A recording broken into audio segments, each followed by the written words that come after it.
Hey guys, Jody Garner here, Burton Campers in Calera, Alabama. Today we want to talk about battery maintenance. And the reason why your battery is so important is because of the many items that it operates inside the camper. From slides, your radio, your refrigerator via your inverter, multiple things that your battery operates, that it's critical that the voltage is up. And maintaining that battery becomes a necessity over time. So today we're going to break it down how to properly maintain your battery. So what you're seeing right here is the way that your battery terminals should never look.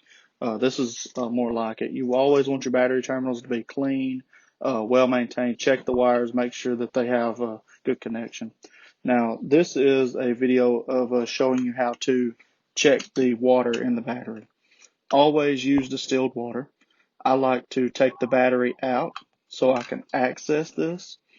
Um, Always make sure that you get your lids properly sealed back down on top of the batteries. You definitely don't want that acid leaking out, and more than likely using some work gloves will be better there.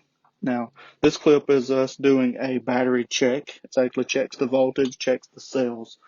As you hit the on button on the checker, it's going to give you a reading, and that reading will allow you to see how your battery is supposed to operate. And we thank you for tuning in, and just let us know what you'd like to see a video of. Thank you.